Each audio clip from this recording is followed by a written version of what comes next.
Good morning friends, I am Ashish Agarwal, founder of NGO Enabler, and today we will discuss about those amendments made by the Ministry of Corporate Affairs in companies' CSR Policy Amendment Rules 2021 that have an impact on NGOs. So recently on 22nd January 2021, the Ministry of Corporate Affairs amended the CSR rules wide notification to boost transparency and flexibility in CSR activities. Read a line somewhere that legitimate profit earning cannot be devoid of social responsibility and that the companies cannot get away without meeting corporate social responsibility requirements, which is so true in order to make the world a better place to live in. So today we will be analyzing and discussing certain major changes brought in the CSR rules. First and foremost, let me share that the amendments so notified have finally put on hold all the apprehensions and contingencies of keeping society and trusts out of the scope of eligibility from receiving the CSR funds.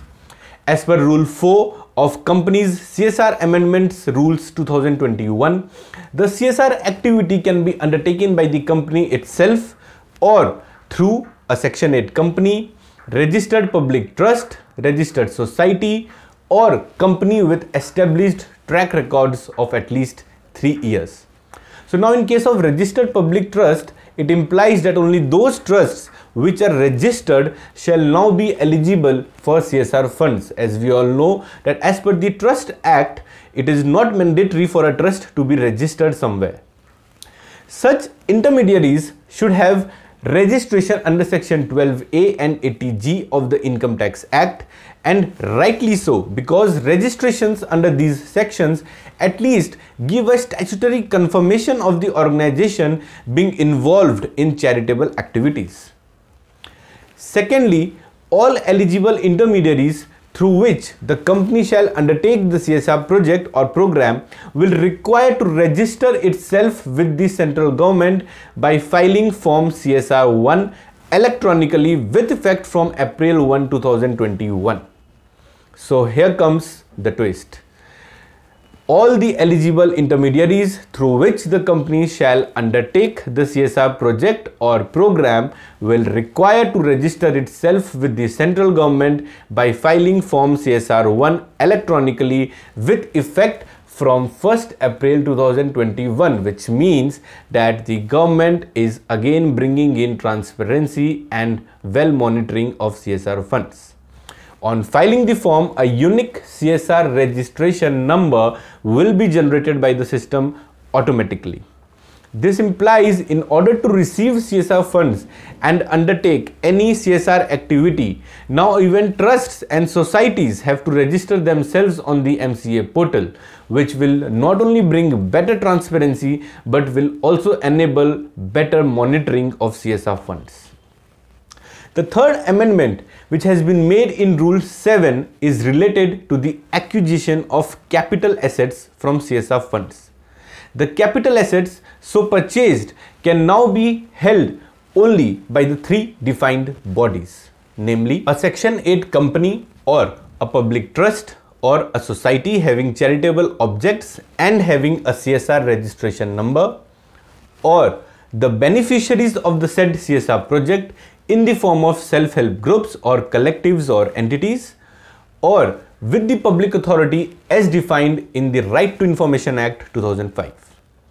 Moreover, any capital assets created by the company prior to these amendments shall, within a period of 180 days from the commencement, have to be held in compliance with the requirements of these rules. So I repeat, any capital assets created by the company prior to these amendments shall, within a period of 180 days from the commencement, have to be held in compliance with the requirements of these rules. The period might be extended further by 90 days, but only after approval of the board based on reasonable justification. This implies that the companies shall now have no claim over the assets purchased from the CSR funds, and which is rightly so. With the fourth amendment comes the capping on administrative expenditure to 5% of the total CSR expenditure, thereby indirectly leaving very little space even for the intermediaries executing the projects on behalf of the company to bear the administrative cost of the CSR project.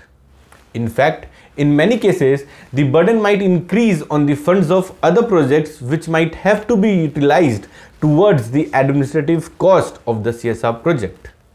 Moreover, even the definition of administrative overheads have been redefined to mean expenses incurred by the company for general management and administration of CSR functions in the company, but shall not include the expenses directly incurred for designing, implementation, monitoring and evaluation of the project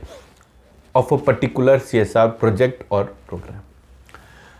So I repeat, even the definition of administrative overheads now have been redefined to mean expenses incurred by the company for general management and administration of CSR functions in the company, but shall not include the expenses directly incurred for designing, implementation, monitoring and evaluation of a particular CSR project or program. The fifth amendment, which might increase the compliance burden of reporting, is related to CSR reporting and has been laid down in Rule 8. Now, if your NGO is receiving funds from the companies whose average CSR obligation is of 10 crores or more in the 3 immediately preceding financial years. I repeat, if your NGO is receiving funds from the companies whose average CSR obligation is of 10 crores or more in the 3 immediately preceding financial years,